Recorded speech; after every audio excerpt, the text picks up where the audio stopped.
Selamat datang di Podcast Mina, tempat bercengkrama ringan bersama sahabat Mina Poli di seluruh Indonesia.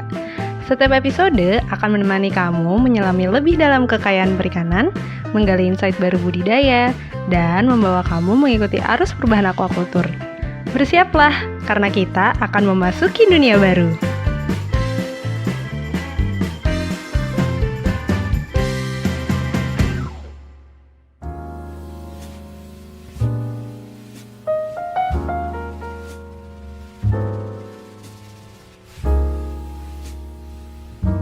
Halo sahabat Mina Poli, saya Larasati sebagai host Podcast Mina. Episode sebelumnya kan kita udah ngobrolin nih ya bahwa kalau aquaculture itu tuh lagi butuh-butuhnya sama anak muda. Karena selain gesit, mereka itu juga masih kreatif untuk terus berinovasi gitu di bidang aquaculture ini. Tapi gak bisa dipungkiri juga nih kalau misalnya aquaculture itu kan pekerjaan yang di lapangan gitu ya. Jadi biasanya nih anak-anak muda suka dicap kurang berpengalaman sehingga membuat kita-kita nih suka ciut duluan gitu mentalnya sebelum memulai untuk berbudidaya itu sendiri. Nah, tapi nih menurut sahabat Mina Poli kita yang satu ini itu tuh berbeda. Justru kalau misalnya masa muda itu harus kita nikmatin semaksimal mungkin dan ngabisin jatah gagal gitu istilahnya. So, please welcome Bang Marcelino Silalahi. Halo Bang Marcel, apa kabar? Halo Ras, kabar baik. Sehat. Baik ya, lagi COVID gini Bang Marcel tetap sehat lah ya, insya Allah ya. Oke.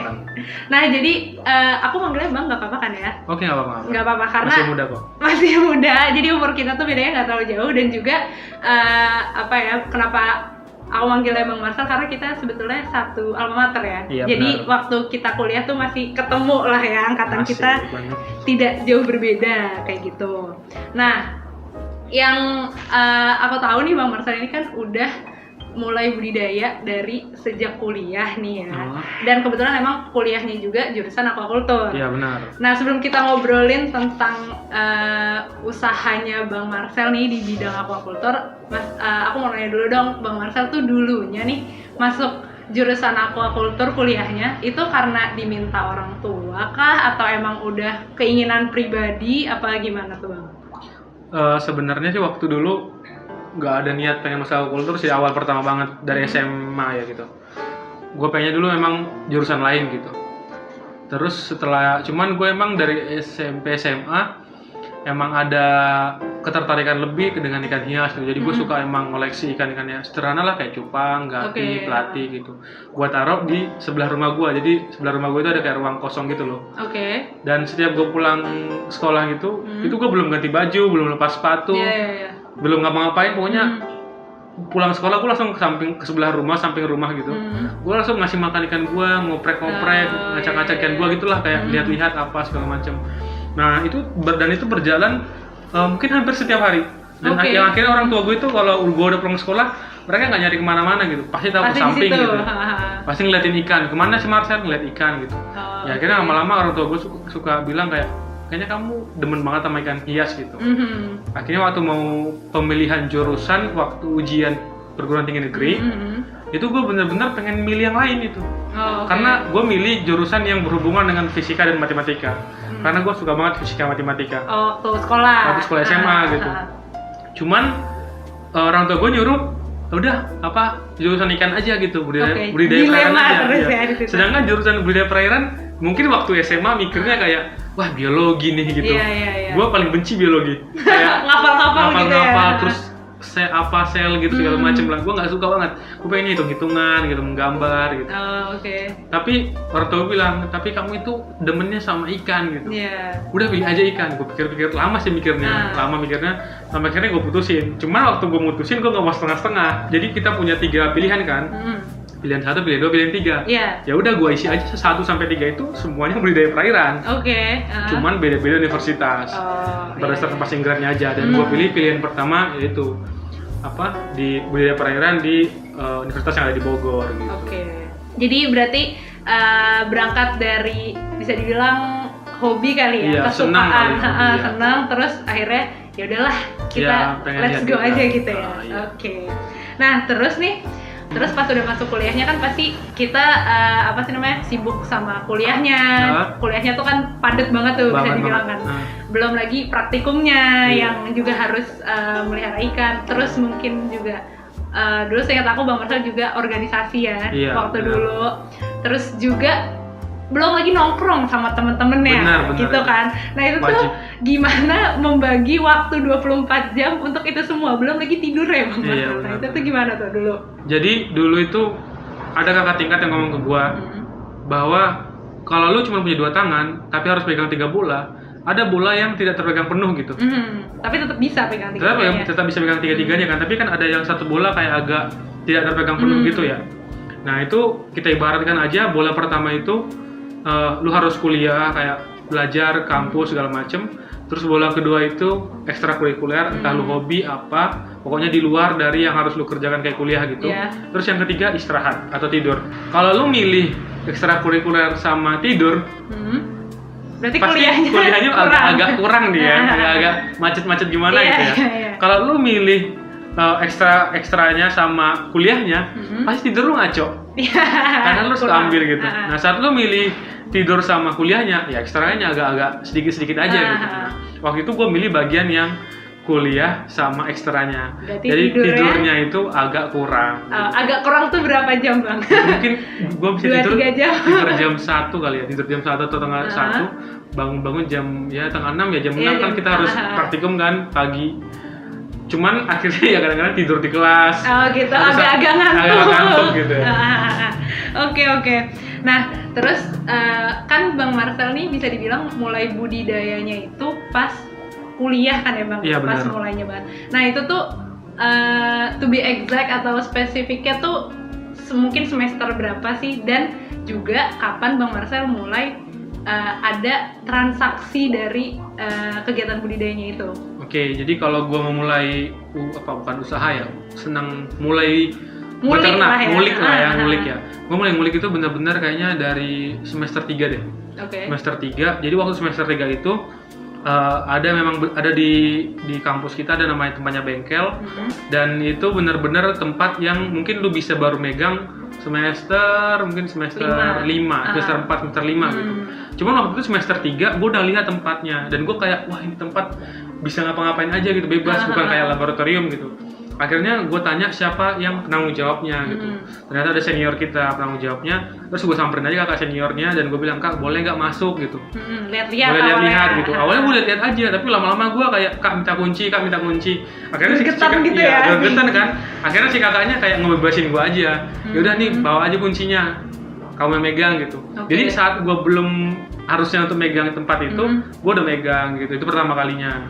Gue megang yang sederhana sih kayak gapi, pelatih, cupang, biasalah sederhana. Yang kayak pengetahuan umum aja gitu. Terus untuk transaksi pertama mungkin ya mungkin kurang lebih setengah tahun dari itu aja. Jadi waktu gue udah kayak ternak itu, terus ada beberapa kayak kakak kelas atau adik kelas itu yang kayak lihat ikannya terus kayak, Kak, Bang, boleh nggak beli 1, 2, 3 gitu. Lucu gitu soalnya. Lucu gitu ya. Ya gue kasih aja, walaupun sebenarnya kalau dihitung-hitung apa yang lu keluarin sama apa yang lu dapetin sebenarnya udah nggak ada profit aja sih. Cuman kayak ya udah senang aja jualan gitu. Itu sih kalau untuk nguliknya. Tapi kalau untuk bisnis gue sendiri itu mulai tahun 2016 September. Jadi itu terhitung sejak gue pulang PKL. Pulang PKL itu kan kita Agustus ya. Juli apa Agustus gitu. Pulang PKL terus mulai masuk kuliah, di situ gue langsung kontrak rumah yang khusus untuk ikan. Tapi itu berarti masih sambil tingkat akhir bukan sih? Sambil skripsi kan ya? Tingkat akhir semester 7. Masuk semester 7. Jadi masuk semester 7 gue udah start bener-bener bisnis. Gitu. Oke. Jadi sebelumnya emang udah terfikirkan mau usaha itu. Cuman kan karena waktu itu ada program kita kayak PKL, terus harus masih sibuk lah ya sibuk kuliahnya. Gitu. Ya udah, akhirnya gue tentuin di semester 7. Nah terus kan itu tadi udah mungkin juga ya pas pertama kali Bang Marcel mulai bisnisnya. Nah terus Bang Marcel ada nggak sih tips atau mungkin kayak saran yang perlu kita persiapin gitu kalau kita baru mau mulai bisnis, apalagi kan waktu itu Bang Marcel masih kuliah juga tuh keadaannya. Nah itu tuh apa aja sih Bang yang perlu dipersiapin gitu buat bisnis budidaya? Kalau buat yang dipersiapin buat bisnis budidaya itu sebenarnya yang paling pokok itu pengalaman sih ya. Karena kan pengalaman itu guru paling berharga. Iya, betul. Jadi sebenarnya ada juga kayak pengalaman, terus kayak kesiapan finansial, terus kayak relasi, tapi yang paling penting mungkin pengalaman dulu lah, jam terbang gitu. Jadi sebaiknya perbanyak jalan kemana atau ketemu sama senior-senior yang udah berbisnis, terus ya udah pokoknya sebelum benar-benar lulus lakuin banyak-banyak ketemu orang, terus ketemu farm, ketemu apa gitu. Pengalaman dulu lah, dikencengin dulu. Iya, gitu. Oke. Nah terus kan dulunya waktu SMA itu sukanya melihara ikan hias gitu ya. Nah terus apa yang membuat Bang Marcel bertahan untuk tetap membudidayakan ikan hias bahkan sampai sekarang akhirnya dibisnisin? Jadi gue ngerasa kalau ikan hias itu dulu, jadi sebenarnya kan waktu kita di kampus juga kan ada ikan konsumsi juga ya. Iya. Jadi nggak menutup kemungkinan juga gue pengen konsumsi dulu. Cuman yang pertama emang kalau konsumsi butuh lahan yang lumayan luas ya, dan gue nggak bisa mulai dari hal yang kecil gitu. Oh, skalanya harus langsung gede. agak gede lah, maksudnya sekecil-kecilnya ikan konsumsi ya masa cuma akuarium kan nggak mungkin ya. Ya pasti paling nggak kolam gitu. Sedangkan kalau ikan hias kan kita bisa skala akuarium, bahkan toples gitu. Iya betul. Jadi waktu itu pertama hanya karena lahan, jadi gue harus mencari yang paling bisa gue pegang pertama kali aja gitu. Terus yang kedua mungkin karena nguliknya enak gitu. Jadi kalau ikan hias itu rasanya saat kita ngulik satu, ternyata ada yang baru lagi. Besok-besok ada yang baru lagi, terus aja begitu. Bahkan sampai saat ini saya udah 4 tahun, terus masih banyak ikan yang saya tidak tahu, banyak banget. Jadi kayak ada penasaran untuk ngulik, dan saat kita berhasil buat dia bertelur, beranak dan besar, itu kayak kepuasannya luar biasa sih. Tapi nggak menutup kemungkinan juga sebenarnya ngulik ikan konsumsi enak juga sih. Cuman jadi memang lahan juga. Pleasure-nya aja gitu ya di ikan hias. Oke. Nah terus kan setahu aku nih Bang Marcel nih asalnya dari Medan. Terus kenapa akhirnya berbisnisnya malah di Bogor gitu, jauh sekali. Kenapa? Iya. Kenapa tuh Bang? Pertama sebenarnya karena relasi juga ya. Jadi waktu kuliah kan kita gue udah mulai benar-benar tertarik dengan bisnisnya itu emang dari kuliahnya gitu. Dan udah kayak nyari relasi, link, terus kayak teman-teman, terus senior, dan itu di Bogor rata-rata, ataupun Jabodetabek ya. Cuman kayak pendukung-pendukung lainnya jadi banyaknya di Bogor gitu. Terus gue dulu juga sebenarnya udah pernah nyoba ke tempat asal gue, itu di Matang Siantar. Cuman waktu gue nyoba di sana itu faktor-faktor pendukung itu sulit didapatkan gitu. Sarana prasarananya susah banget. Jadi kayak pakan, terus alat-alat. Walaupun kita bisa dapat, tapi dengan harga yang jadinya tinggi banget gitu karena produksi ongkir gitu. Terus nggak semua kita dapatkan dengan cepat gitu. Sedangkan beberapa item kadang-kadang ada yang harus cepat, kayak seperti obat gitu. Penanganannya harus cepat ya kalau ada masalah. Terus kenapa di Bogor juga ya, karena emang mungkin udah nyoba dari sejak kuliah gitu, karena kan dana terbatas ya, jadi gua nggak bisa nyoba yang kayak pindah tempat lain, masih awam terus nyoba, itu kayaknya dananya lumayan juga. Jadi karena di Bogor udah dari mahasiswa, udah dibangun pelan-pelan, ya udah di Bogor aja gitu. Oke. Oh ya, karena waktu itu juga sambil skripsian ya? Iya, skripsian banyak gitu. Oke. Nah terus Bang Marcel tuh biasanya konsumennya tuh kemana aja sih Bang? Kemana dan di mana aja gitu loh? Konsumennya. Kalau konsumennya sih sejauh ini sih aku masih daerah-daerah Bogor aja ya. Ya paling jauh juga kayak Depok, Tangerang, atau Bekasi. Tapi kalau agak misalnya kita nggak bisa nganterin sendiri, biasanya konsumennya yang jemput ke sini gitu. Soalnya aku sendiri jujur aja aku masih ngurus sendiri semuanya gitu. Jadi kayak lebih pengen fokusnya di bagian ternaknya aja. Gitu. Ngurusin ke ikannya. Jadi kayak pemasaran tidak diperpanjang di sebagian situ gitu. Jadi hanya khusus kalau bisa jual cepat aja gitu. Oke, terus kalau konsumennya sendiri tuh biasanya apa hobis kah, kayak belinya satu-satu, apa langsung banyakan gitu, apa gimana? Kalau konsumennya sih umumnya lebih ke ini sih supplier. Jadi kayak belinya itu yang lebih partai. Oke. Bang Marcel nih, kalau kan selama ini udah kurang lebih tadi bilang dari 2016, berarti kurang lebih udah 4 tahunan lah ya, berbudidaya. Nah, kriteria ikan-ikannya yang Bang Marcel jual nih, itu tuh yang laku tuh yang kayak gimana sih Bang? Yang laku ya? Sebenarnya kalau yang laku itu sih semua laku ya. Semuanya laku? Semua laku aja kan? Terus kriterianya deh? Kalau kriteria yang saya kerjakan itu sebenarnya balik ke feel sih ya. Kalau ikan hias itu kan kita ngerjainnya benar-benar kayak pakai feel. Jadi ya yang gue kerjain itu yang benar-benar gue suka aja gitu. Jadi kayak yang gue lihat kayak bagus, dan kelihatan target pasarnya juga ya agak banyak yang pakai, ya udah gue kerjain gitu. Contohnya apa Bang? Mungkin Denisoni.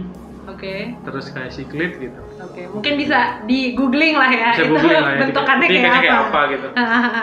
Oke, terus kan berarti kalau kita bisnis nih gak menutup kemungkinan juga kalau kita punya banyak pesaing pasti kan. Pasti banyak lah yang jual ikan yang sama. Nah, terus Bang Marcel caranya gimana sih biar kayak orang tuh tetap belinya di Bang Marcel, atau orang baru tahu Bang Marcel dan akhirnya mau beli tuh Bang Marcel melakukan apa gitu? Sebenarnya kalau orang baru mau beli itu ya kita biasanya promosi aja, kayak kita biasanya kayak ketemu ke farm atau ya apa, ketemu tempat supplier atau tempat biasa pasar ikan gitu. Kalau untuk mempromosikan atau kayak via Facebook atau apa gitu, yang media sosial gitu atau WhatsApp macam-macam ya. Tapi untuk kayak biar orang milih ikan saya itu kayak, jadi kayak orang biar milih ikan kita ya itu susah juga sih kalau untuk kelas partai gitu, karena kelas partai itu kan kebutuhannya banyak ya. Jadi pasti semua orang itu dibutuhkan gitu untuk kelas partai gitu. Tapi mungkin kayak kelas kontes gitu ya, itu berbeda ya. Itu kan subjektif orang-orangnya. Mungkin di situ bisa kayak tadi kata Laras, harus gimana sih cara biar orang belinya ke kita doang gitu. Misalnya Laras main ikan yang sama dengan saya gitu, dengan Abang gitu. Jadi Laras punyanya kurang bagus atau Laras bagus banget gitu. Sedangkan punya Abang itu ya kayak patternnya kurang bagus atau warnanya kurang cerah gitu. Ya orang milik Laras gitu. Di situ ikan-ikan yang kayak kontes, terus kayak kualitas gitulah. Oh, jadi tuh itu sendiri juga ada kelas-kelasnya lagi gitu ya. Gitu. Kurang lebihnya gitulah. Terus kan Bang Marcel nih kemarin nih kan kita semua menghadapi ini ya, pandemi COVID-19 gitu. Bener, sampai sekarang bahkan. Sampai sekarang. Cuman kan kayaknya ekstrimnya banget pas bulan-bulan Maret lah ya, yang kayak semuanya di lockdown, terus semua kayak bisa dibilang bisnis apa tuh semuanya hampir off lah ya, mati suri istilahnya kayak gitu. Nah, Bang Marcel tuh saat itu menghadapinya gimana sih Bang sampai masih bisa bertahan sampai saat ini gitu? Ya sebenarnya kalau dibilang menghadapi nggak juga ya. Ya kita cuma ngelewatin aja, jalanin aja gitu. Jadi kayak waktu itu ya kita nggak bisa menghadapi, maksudnya kayak ngelawan nggak bisa juga, ya lempeng aja gitu. Tapi itu emang turun banget tuh waktu pakai itu. Banget, karena posisinya juga kan itu pas bulan puasa juga ya, lagi puasa ya. Mau puasa. Mau puasa ya. Nah itu kan emang kalau di tahun-tahun lalu juga emang posisinya pas bulan-bulan kayak gini tuh emang lagi turun-turun banget gitu. Karena semua orang di rumah dan maksudnya kayak mau pulang kampung, mau mudik, jadi kayak mungkin nggak kepikiran kayak melihara ikan gitu yang harus dirawat tiap hari gitu. Jadi emang posisinya emang agak-agak kritis sih. Jadi udah ada pandemi, ditambah lagi pas bulannya lagi lebaran gitu, dan itu kayak ini jadi merosotnya luar biasa gitu. Cuman syukurnya itu setelah lebaran emang dia tahun lalu setelah lebaran pasti agak naik permintaan ikan hias. Oh gitu. Karena udah kembali normal dan orang-orang pengen melihara ikan lagi gitu. Nah, cuman kalau pas lebaran itu biasanya orang kan udah ngelepas ya ikannya karena pengen mudik kan, gak mau ada melihara. Nah waktu itu gue melihara aja ikannya gitu, gue melihara aja kayak nampungin aja, walaupun gue sebenarnya takut juga. Ngasih makannya gimana, biaya listriknya gimana gitu. Cuman ya gue mungkin karena emang suka ikan juga, jadi kayak udahlah pelihara aja gitu, walaupun sebenarnya gue udah deg-degan. Iya. Jadi pas habis lebaran, terus gue masih punya banyak ikan. Dan benar-benar semua orang kayaknya mungkin ya, mungkin nggak ada ikan, tiba-tiba setelah lebaran mungkin H+3 atau +5 gitu, tiba-tiba supplier yang biasa gue pasokin itu ikan, tiba-tiba nelfon semua, minta ikan apapun yang ada di gue. Akhirnya itu benar-benar kurang lebih mungkin sekitar 3 minggu 2 minggu itu ikan gue yang gue pegang semua itu habis. Gitu. Itu benar-benar habis. Dan mereka minta lagi. Ada lagi nggak waktu itu? Ya butuh waktu. Cuman stok-stok yang kemarin itu benar-benar dia nggak ngeliat ukuran, mau ukuran apa kayak yang penting ada barangnya, udah habis semua. Karena biasanya kalau banyakan gitu lihat keseragaman ukuran ya. Cuman waktu itu gue juga bingung karena dia nggak terlalu komen masalah ukuran, size, warna apa gitu, nggak. Jadi langsung kayak mungkin karena nggak ada barang, firasat gue sih di situ. Jadi habis lebaran terus bener-bener waktu covid pandemi juga gitu, bener-bener jadi ya langsung habis aja setelah itu. Oke. Terus kalau sekarang nih udah bisa dibilang mulai stabil lagi nih, nggak ada Bang? Kalau dibilang stabil sih antara iya dan enggak sih, cuman ya agak membaik mungkin bisa dibilang begitu.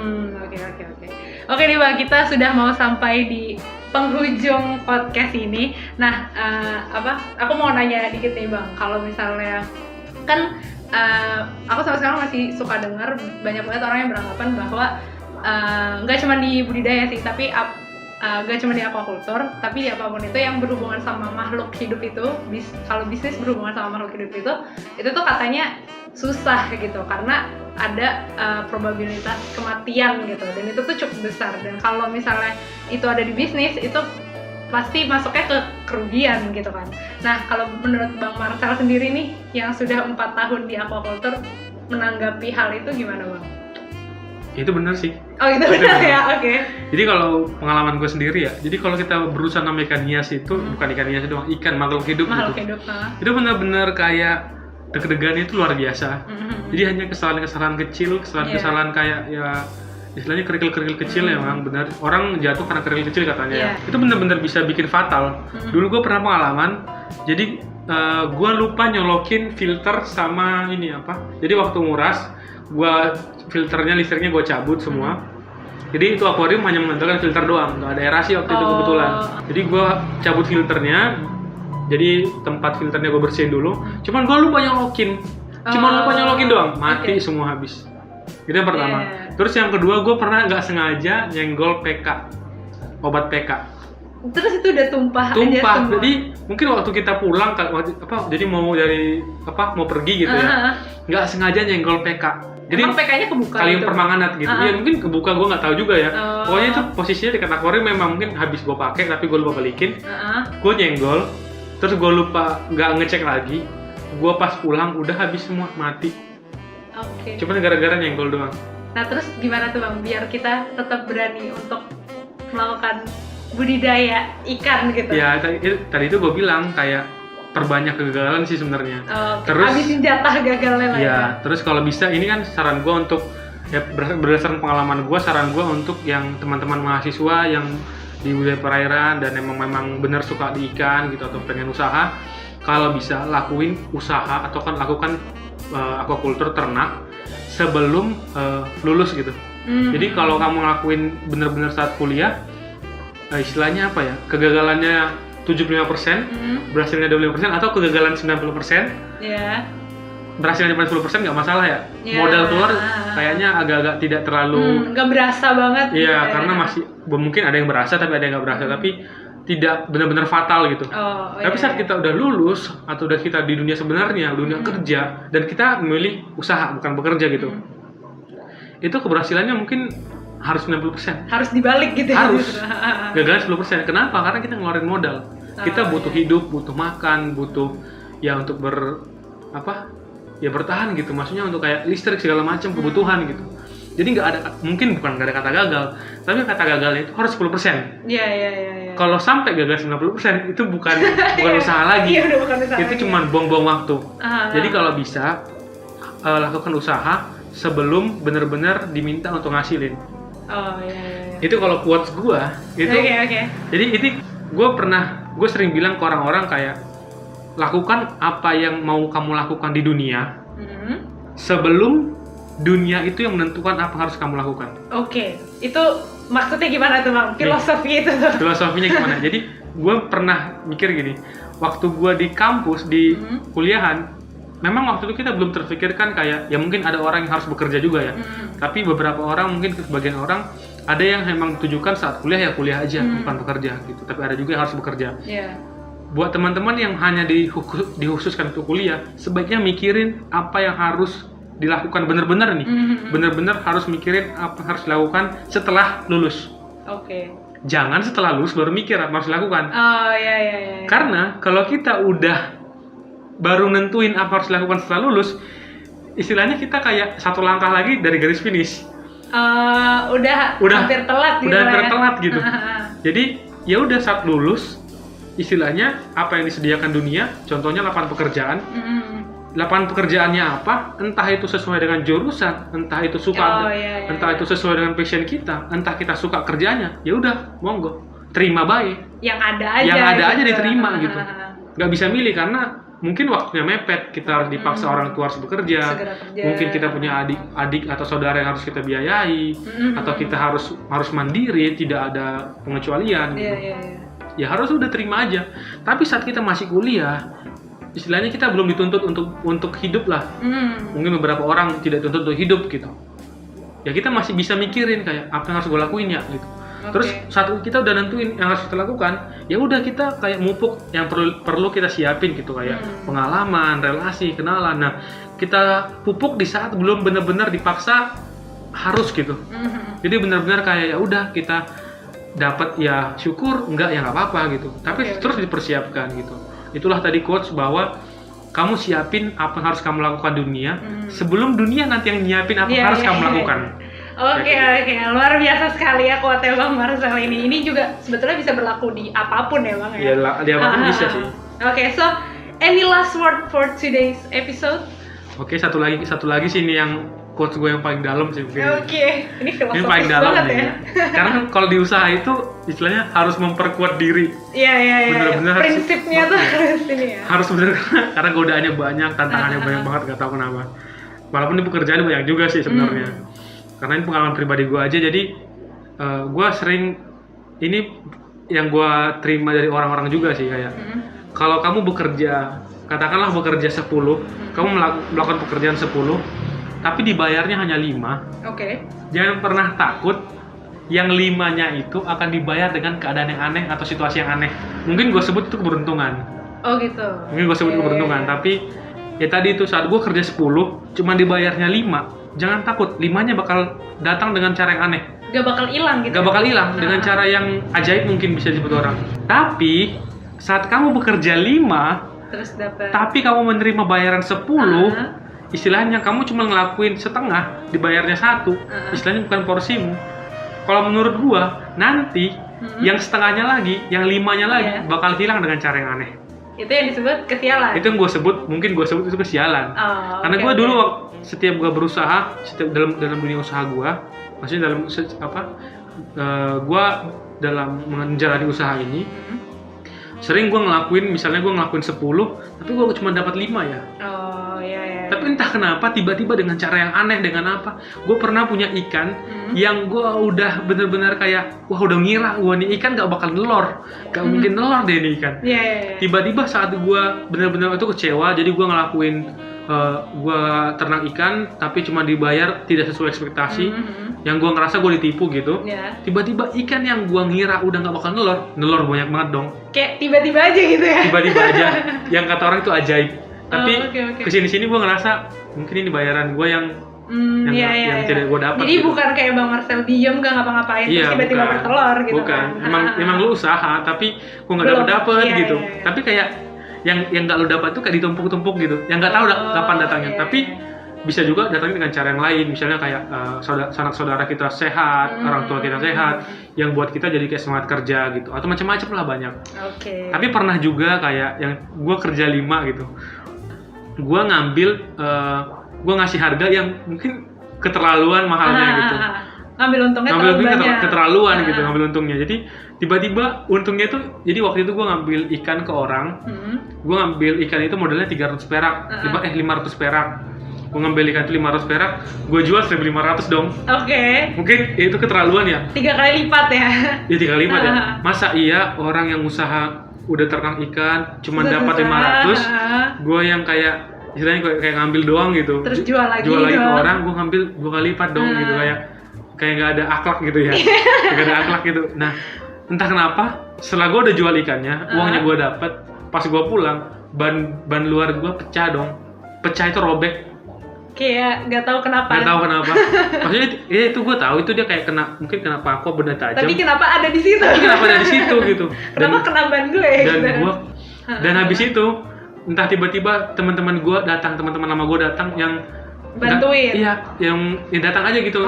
Yang entah kenapa gue kayak masa gue nggak bayarin gitu, kayak itu teman-teman lama gitu. Akhirnya gue bayarin dong, pakai uang dari ikan yang tadi. Dan akhirnya dan hari itu juga semua keuntungan gue habis. Yang sisanya itu cuma nggak seberapa. Yang akhirnya gue ngerasa, loh ini kemana ya gitu. Mungkin gue ngerasa itu kayak keterlaluan kali gue ngambil untungnya gitu. Jadi hilang gitu aja udah gitu. Terima kasih banyak ya Bang Marcel nih hari ini udah banyak banget ngasih informasi ke kita gitu ya. Jadi semoga abis ini tuh banyak banget sahabat Minapoli yang mungkin lebih terinspirasi lagi, terus juga mulai berani gitu ya untuk memulai bisnis aquaculture. Iya benar sekali. Thank you guys for listening. My name is Larasati Puspita Dewi. Oke, saya Marcelino Solahi. See you in another episode. Goodbye. Dadah.